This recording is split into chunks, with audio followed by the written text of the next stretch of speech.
Assalamualaikum warahmatullahi wabarakatuh. Berjumpa lagi dengan Ibu.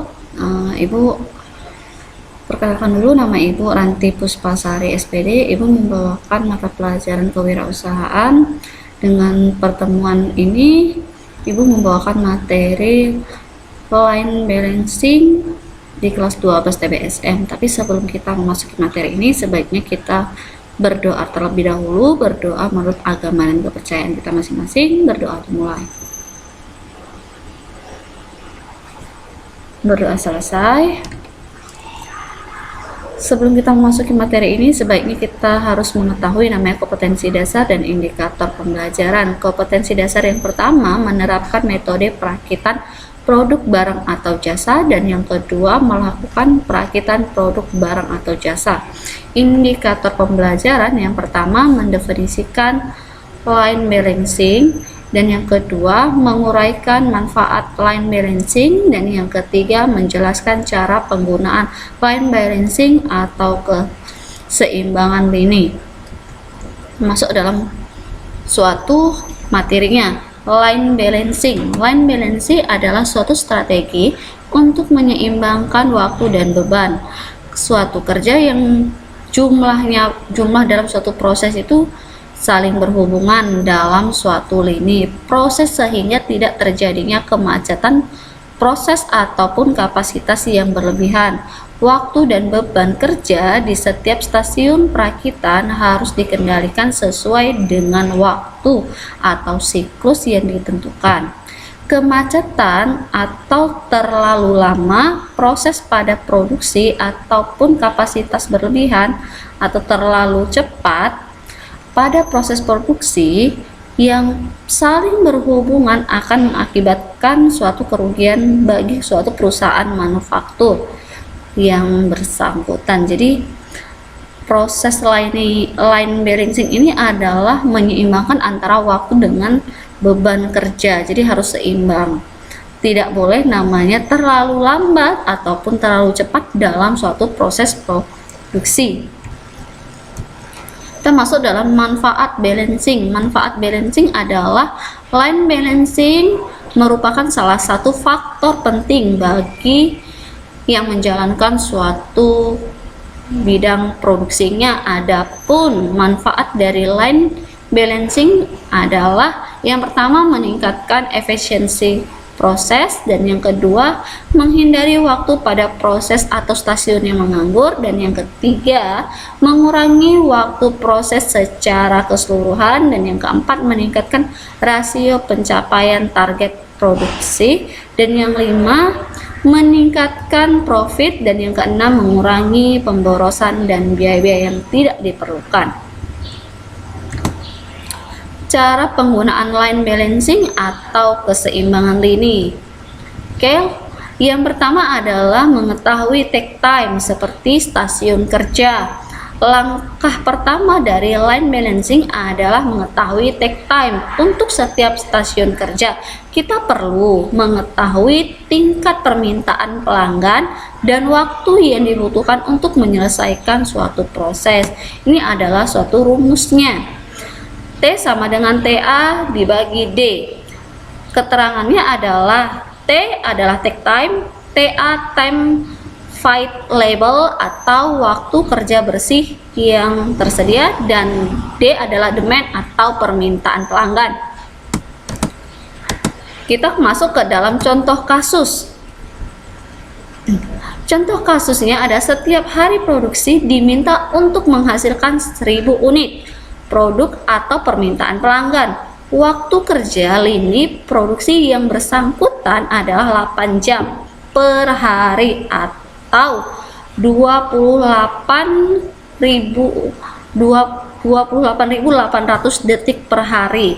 Jadi jawabannya itu dari kasus di atas adalah take time itu kan menghasilkan 1 unit itu produksi. Dari mana dia dapat hasilnya? Dari kita menggunakan take time. Nah, 1 detiknya itu 1 kan kita per jam. Oke, 8 jam itu kan sama dengan 28.800 dibagi dengan jumlah yang dihasilkan per unit. Jadi totalnya adalah 28,8 per unitnya ya nak. Membuat perincian dalam proses. Untuk memastikan keseimbangan, sangat penting untuk memahami hubungan dan urutan antara berbagai tugas dalam suatu proses. Membuat rincian proses mengidentifikasi hubungan dan urutan di antara proses-proses yang berkaitan. Contoh. Berdasarkan contoh kasus di atas, stasiun kerja dibutuhkan untuk menyelesaikan satu unit produk dalam sebanyak 6 stasiun kerja. Rincian prosesnya adalah seperti ini. Ini adalah 6 stasiun kerja. Jadi setiap stasiun kerja ini dia memiliki proses dalam suatu produk masing-masing. Makanya dia menggunakan operator 1, operator 2, operator 3 sampai operator 6. Nah, dia di operator 1 itu ada namanya kode pasangan, ada ditulisnya pasangan R1. Dan di operator 2 dia berbeda lagi dengan operator 1. Jadi setiap operator pasangannya dia berbeda-beda. Misalnya operator 2 pasangan CN2. Nah, kalau yang di operator 3 pasangan C3. Jadi setiap operator atau setiap proses itu memiliki berbeda-beda kodenya. Oke, memahami waktu yang dibutuhkan pada setiap kegiatan proses. Setelah membuat rincian proses, kita perlu memahami waktu yang dibutuhkan pada setiap stasiun kerja atau kegiatan proses. Setiap rincian proses harus diketahui waktu pengerjaan dan kemudian jumlahkan menjadi total cycle time atau total waktu siklus pada stasiun kerja yang bersangkutan. Kita dapat menyajikan dalam bentuk grafik agar jelas dan mudah dilihat. Contohnya, waktu yang dibutuhkan pada setiap kegiatan proses adalah seperti pada grafik yang di bawah ini. Oke, ini adalah grafiknya. Nah, ini adalah operator 1 sampai operator 6. Jadi setiap operator 1 dan operator 6 itu berapa yang dihasilkan suatu proses produksinya atau setiap stasiun kerjanya. Jadi ini memiliki grafik yang paling banyak yang akan dikeluarkan tuh yang mana dari setiap stasiun kerja atau stasiun line balancingnya ya nak. Oke, kita masuk ke dalam identifikasi stasiun kerja yang memiliki selisih. Setelah mengetahui waktu kerja setiap stasiun kerja, mana langkah selanjutnya adalah mengidentifikasi stasiun kerja yang memiliki selisih waktu dengan siklus waktu yang tepat, baik selisih waktu yang lebih tinggi maupun selisih waktu yang rendah. Oke, kita masuk ke dalam analisis dan lakukan tindakan penyeimbangan. Jadi setelah diidentifikasi stasiun yang memiliki selisih waktu dan dengan siklus yang secara tepat, lakukanlah tindakan penyeimbangan beban kerja sehingga total waktu siklus stasiun kerja itu bersangkutan lebih rendah daripada total siklus waktu atau total scale time atau yang disebut dengan stasiun kerja yang ditentukan. Ini adalah gambar atau kolom untuk dalam stasiun kerja proses dalam stasiun. Dia harus dianalisis, harus ada penyeimbangannya. Nah, kayak di operator 1 dia kan ada namanya pasangan R1, pasangan C1, CN1. Jadi dia itu ada total kailernya time itu adalah ada 4, ada. Jadi setiap namanya operator itu nak berbeda-beda ini dia. Dan totalnya harus menyeimbangkan. Jadi operator 1 mengurangi satu komponen dan Operator 2 menambah satu komponen, jadi setiap operator itu berbeda-beda.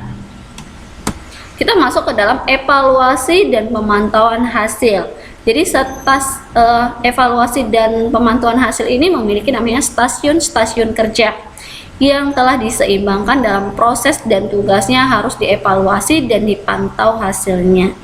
Hasilnya dapat disajikan melalui grafik keseimbangan ini seperti pada gambar di bawah ini. Nah, ini adalah evaluasi pada suatu perusahaan, bagaimana cara pemantauan kerja dalam suatu produksinya.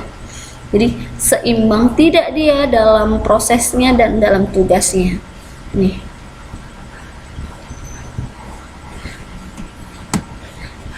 Itu saja yang Ibu sampaikan. Semoga bermanfaat untuk kalian. Apabila kalian ingin menanyakan sama Ibu, boleh kamu tanyakan secara langsung melalui chat Ibu atau melalui daring kita. Kita tetap selalu daring. Jaga-jaga kesehatanmu terus ya nak. Sebelum Ibu akhiri, marilah kita berdoa terlebih dahulu. Berdoa dimulai. Berdoa selesai. Assalamualaikum warahmatullahi wabarakatuh.